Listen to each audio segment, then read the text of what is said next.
आज मेरा देखिए छठ का गेहूं धुला गया। आज धो के डाल दिए कि देखिए छठ में आज धूप बड़ा सुंदर हुआ है और डाला दौरा जितना है, कचवनिया का चावल वगैरह जितना है, ये सभी कुछ धो के हम आज सुखा लिए छत पर। अपना छत सुबह हम धुलवा लिए थे और अपने कुछ कुछ काम से अपना जो हम मेरा काम है वो हम किए, जो मेड का काम है वो मेड की। तो आज गेहूं सोचे कि धो के सुखा देते हैं, इसलिए कि आज धूप बड़ा सुंदर हुआ है। फिर धूप होगा नहीं धूप होगा बड़ा मुश्किल हो जाता है जब बादल कर देता है तो। और छठ में बहुत सारा काम होता है दोस्तों। फिर कल नहाए खाए है तो मार्केट का भी बहुत सारा काम है। कल अब दूसरा काम करेंगे, लौकी वगैरह मार्केट से लाना है। तो अब शाम को सोचेंगे कि देखते हैं टाइम मिलता है तो ले आके रख देंगे।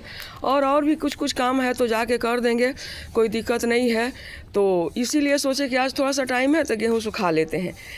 तो देखिए आज मेरा गेहूँ बहुत सुंदर से धुला के और सब अपने छत पर डाल दिए हैं और सूख गया है। और भगवान के कृपा से सूख जाए, छठी मैया करें कोई बादल ना हो आज, ठीक है। तो आइए और जानते हैं कि कोसी। नमस्कार दोस्तों, मैं मंजू पाठक अपने चैनल में स्वागत करती हूँ। कहिए कैसे हैं आप लोग। आशा करती हूँ कि आप लोग बहुत अच्छे होंगे। तो चलिए आज हम जानेंगे। गेहूं तो मेरा सब धुला गया और चुना गया। पहले हम चुने उसके बाद धोएं। गेहूं हुआ, कचवनिया का चावल हुआ, सब कुछ धुला गया है। लेकिन कुछ बातें ज़रूरी जो है वो जो बहुत ज़रूरी है आज हम इस वीडियो में जानेंगे। पहला क्वेश्चन क्या है कि मैंने हर साल पूजा में मैंने छठ में हम कोसी भरे कि नहीं भरे। देखिए दोस्तों, हर साल कोसी भरना ज़रूरी नहीं है। अगर आपका श्रद्धा है, आप समर्थाएँ हैं, सब कोई हेल्प करने वाला आपको मिल गया है कोई घर में, तो आप हर साल भरिए, कोई दिक्कत भी नहीं है। नहीं तो कोई कंपलसरी नहीं है कि हर साल ज़रूरी होता है। ये मन्नत मानने पर कोसी कंपलसरी हो जाता है, क्योंकि किसी चीज़ का जो हम मन्नत मांगते हैं ना तो कोसी ज़रूरी हो जाता है। ये हो गया पहला क्वेश्चन। दूसरा क्वेश्चन ये है कि अब हम छठ व्रत में ब्रश से ब्रश कर लेंगे नया खरीद के, कि आम कोई दातुन से करें। नहीं, आप नया हो या पुरान हो, ब्रश से आप ब्रश नहीं कर सकते हैं, पेस्ट नहीं कर सकते हैं। आम या अमरूद कोई भी चीज़ का अगर मिलता है इसमें से तो इन्हीं का दातुन करके आप व्रत को शुरुआत करिए। चाहे वो नहा का हो या फिर खरना हो या फिर सांझ का अर्घ वाला हो या फिर सुबह का अर्घ वाला हो, ये दातुन से ही व्रत करके आप बनावना इसी को बोलते हैं। आप शुरुआत कर सकते, शुरुआत से लेके अंत तक आप कर सकते हैं। तो ये हो गया। अब हो गया तीसरा क्वेश्चन दोस्तों कि हर साल हम नया चूल्हा बनाए कि नहीं बनाए। और देखिए कै गो चूल्हा बनाना चाहिए, कोई ये भी पूछा है।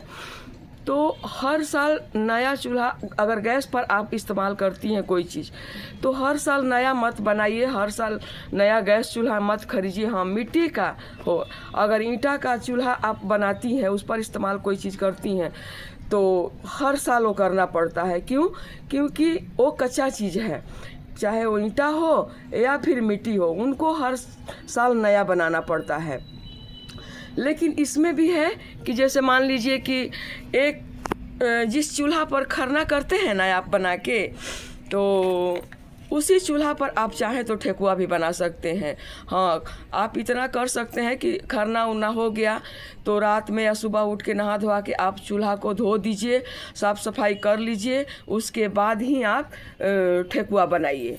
ये कर सकते हैं। लेकिन ज़रूरी नहीं है कि अब खरना का अलग चूल्हा, ठेकुआ का अलग चूल्हा, मिट्टी का भी या चाहे ईंटा का भी, नहीं, एक ही चूल्हा बना के आप धो पोंछ के आप कर सकते हैं। हम ऐसे ही किए हैं दोस्तों। हमारा 39 साल का एक्सपीरियंस है।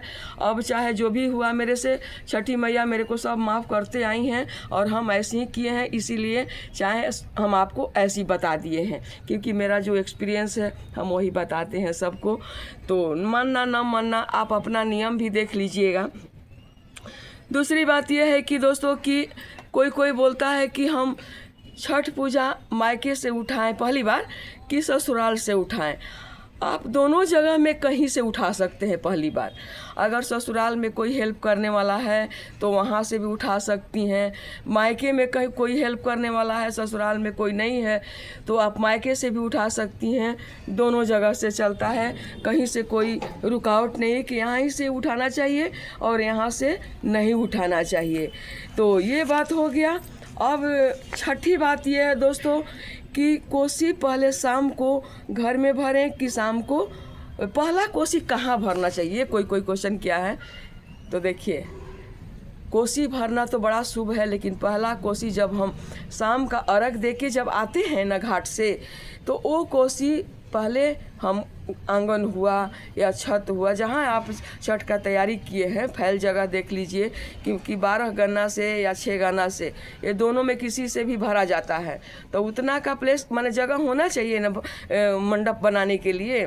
तो आप जगह देख लीजिए, तो घर में ही माने आंगन हुआ या छत हुआ या फिर डाइनिंग हॉल हुआ, इन्हीं जगह पर पहले घर का स्थान पे भरा जाता है। उसके बाद आप घाट पर जाइए और घाट में 3 बजे 3:30 में सुबह उठ के, और कोई देखे नहीं इसको, तो घाट पर कोसी भर दीजिए 2 आदमी मिलके।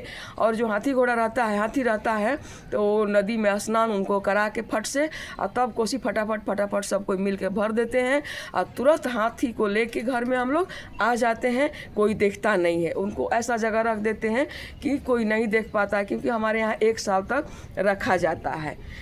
तो ये हो गया।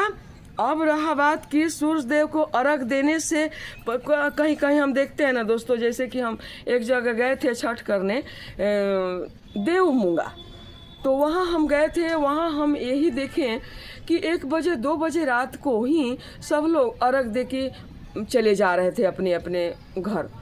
तो ऐसा मत कीजिए, क्योंकि 4 दिवसीय जब तपस्या आप किए हैं, इतना मेहनत किए हैं, इतना तपस्या किए हैं आप भगवान को दर्शन के लिए ना, तो 2-4 घंटा और तपस्या कर लीजिए दोस्तों। मेरा भाई बंधु जो भी आप मेरे को सुन रही हैं, और लाली माँ जब आते हैं, सूरज भगवान का पहला किरण जब लाली माँ से आता है, तभी आप अर्घ दे के वहाँ श्रद्धा से बहुत लोग प्रसाद लेने के लिए आते हैं, खोइछा भरवाने के लिए आते हैं, सिंदूर लगवाने के लिए आते हैं। आप उनको भी खोइछा भर के आइए, उनका सिंदूर लगा के आइए, उनको थोड़ा सा प्रणाम, बड़े हैं तो करके आइए, करा के आइए। तो आप घाट पर ही आदि और गुड़ खा के, पानी पी के अपना व्रत को खोल के आइए। और घर आने के बाद आप किसी का बनाया नहीं, आप अपने घर में जो भी आप बनाए हैं या फिर कोई बना के दिया है अपना बेटी बहू, तो आप उन्हीं से व्रत को अपना पारण कीजिए। पारण आप कुछ भी कर सकते हैं, अब ऐसा नहीं है कि इसी से करना चाहिए, लहसुन प्याज भी खा सकते हैं, बना पकौड़ी अकौड़ी जो भी है, तो आप पारण कर सकते हैं, चाय पानी पी सकते हैं, कोई दिक्कत नहीं है, कोई रोक टोक नहीं है। तो छठ पूजा थोड़ा इंतज़ार कर रहे आदित्य देव का, आप दर्शन करके आइए, आप 1-2 बजे मत आइए। और क्या बोले दोस्तों, एक बात सबसे बड़ा बात हो जाता है कि हमारे यहाँ बाल बच्चा रोगी पेशेंट सब रहते हैं, लेकिन क्या किया जाए, भगवान के आगे कुछ भी नहीं है, वही सब कुछ है, वही हमारा रक्षा है, वही हमारा पालनहार है, वही हमारा, उनके आगे कुछ भी नहीं है ना। बच्चा छोटा है तो फल तो खाएगा नहीं, ऐसा नहीं है कि जिद करता भी है तो उससे बताइए। तो जब घर में व्रत ठना गया है, तो आप नहाए खाए से लेके और जब तक दूसरा अर्घ नहीं पड़ जाता है, तो आप किसी को फल खाने अपने घर में मत दीजिए। और कोशिश करें कि इसमें सब कोई हेल्प करें, व्रत को ना खाएं, फल को ना खाएं, बाल बच्चा सब लोग परहेज करें। अब घर में फल खाना मना हो जाता है। तो ये हो गया।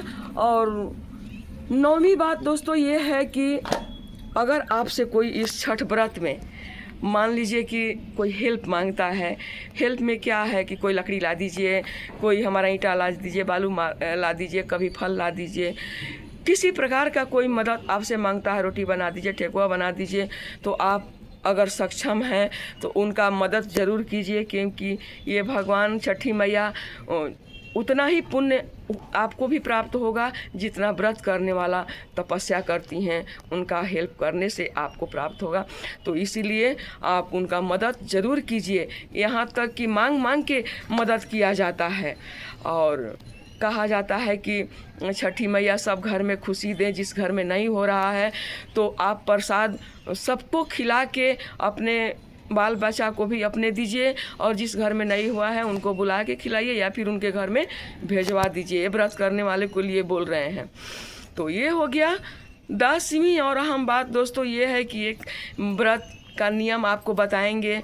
जिस पति पत्नी को संतान नहीं है तो आप प्रतिज्ञा कीजिए, उस दिन मन संकल्प लीजिए, दोनों पति पत्नी 24 घंटा का व्रत कीजिए और निराजली। और जब शाम को घाट में सब लोग जाने लगते हैं तो आप घाट में जाके दोनों पति पत्नी खड़ा होके पानी में या फिर घाटे पर खड़ा होइए। उस दिन फल वगैरह कोई सामग्री नहीं मंगाना है, कुछ नहीं मंगाना है, खाली बस हाथ में पान सुपारी और फूल अक्षत लेके एक नारियल चाहे तो आप रख सकते हैं, और यही हाथ में लेके भगवान से, छठी मैया से, आदित्य बाबा से आग्रह कीजिए, प्रार्थना कीजिए, संकल्प लीजिए कि हे छठी मैया, हे आदित्य बाबा, अगला साल हमारा बाल बच्चा संतान हमारे घर में भी प्राप्ति होगा, और हमारा या फिर और भी कोई मन में कामना है तो ऐसा मन में बोलिए कि वो कामना मेरा पूरा होगा, तो हम अगला साल हम भी छठ करेंगे, चाहे वो 5 कलशुभ का हो, जोड़ा कलशुभ का हो, बाजा गाजा के साथ हो या जोड़ा साड़ी, जो भी आप सकिएगा आप क्षमता अनुसार मन में संकल्प लेके और ऐसा छठी माई से अपने मन का बात बोलिए। माता रानी अवश्य सुनती हैं, आदित्य बाबा अवश्य पूरा करते हैं, क्योंकि ये छठ व्रत बहुत ही शक्तिशाली व्रत है दोस्तों। ये कोई छोटी मोटी व्रत नहीं है। भगवान सारा दुनिया को उजाला देते हैं, जो रखते हैं आपके घर में भी देंगे। तो यही मेरा आपसे निवेदन है कि अगर मन में कोई कामना है तो आप छठ माता के दिन, व्रत के दिन घाट पर जाके और ज़रूर मनोकामना को बोलिए, मनोकामना ज़रूर पूरा होगा। तो मेरा वीडियो यहीं तक का था। आशा करती हूँ कि छठी मैया सबके घर में खुशियाँ दे, सबके बाल बच्चा को खुश रखे, स्वस्थ रखे, मस्त रखे। साथ में मेरा भी बाल बच्चा जहाँ कहीं भी है वो स्वस्थ रहें, मस्त रहें, उनके घर आंगन में खुशियाँ दे और उनके ज़िंदगी में खूब तरक्की दें, खूब आगे बढ़े, खूब स्वस्थ रहें, खूब हंसे बोले, खूब खुश रहें। यही मेरा आदित्य बाबा से विनती है हाथ जोड़ के। बहुत बहुत धन्यवाद। जय छठी मैया, जय छठी मैया।